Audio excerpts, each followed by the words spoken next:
Queen City Foundation has been a very hidden gem. We are developing the leaders for tomorrow. Our job is to make sure the students succeed. The Queen City Foundation fills a wonderful need.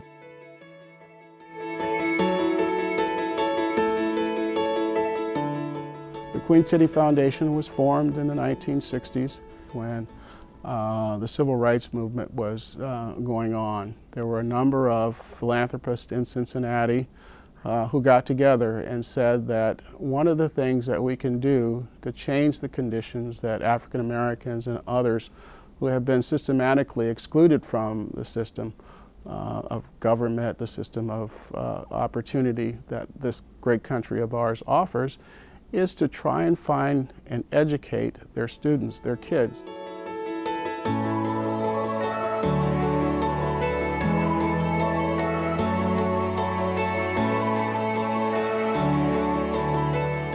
Our job from that day forward has been to educate parents and students alike about what independent preparatory schools are, and then encourage those parents and students who are achievers, who have a gift, whether it be academically or in the arts, to go to these schools and matriculate through and take the benefit that these schools offer and take it as far as their dreams will allow.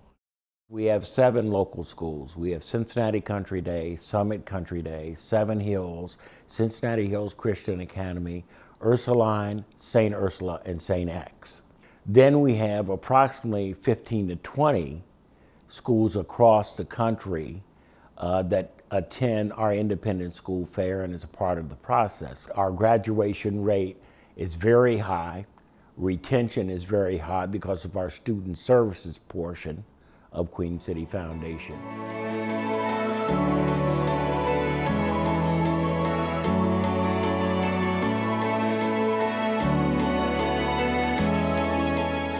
We have a fair that is a one-day event that's held always the first Sunday in October that actually showcases and shares with the community what the whole independent school process is about, as well as it kind of gives a chance for the local schools to showcase their programs to the community. Then we also do testing. So we actually do a test that has a common application that goes to all the 7 local schools and the boarding schools that we represent, where people can take one test. And those test scores can go to the 7 schools local and then the boarding schools. And then we have follow-up processes to kind of talk to parents about that. And then we have the student support piece that once your child is matriculated in the schools, we have the RACE group to kind of support them with their journey through the educational process.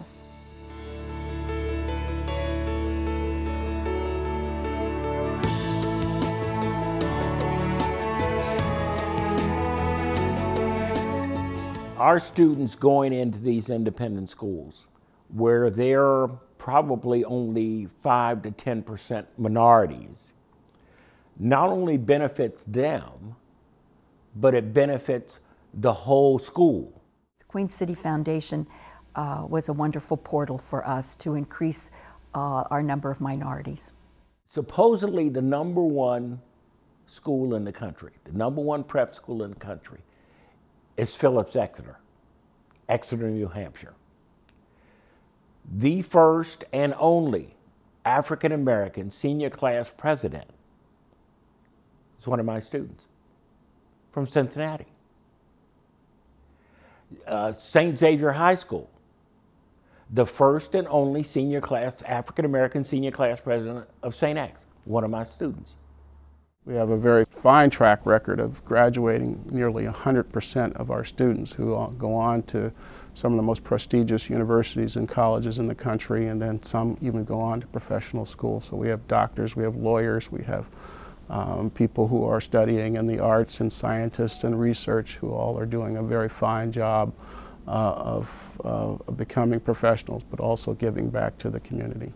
Right after graduating from college, I started up a nonprofit leadership development and mentoring program. And I think because people invested in me early on, I realized the importance of investing in other people. I am very grateful to the Queen City Foundation and to Ron Felder as its leader for really kind of implementing that success is what you make it, and giving us the empowerment to believe in that. The largest thing that you can give kids today or ever is exposure to what's around them. Most of our alums are successful in doing some pretty progressive things in the community. And I know we can't take credit for everything. We definitely work with the parents, we work with the schools, but I know that we keep a relationship with our students that is powerful. I really think that the students have touched my life more than I've touched theirs. I can definitely know that this organization is more than valuable, and it's definitely something that needs to have longevity, and it's definitely needed in our community still today.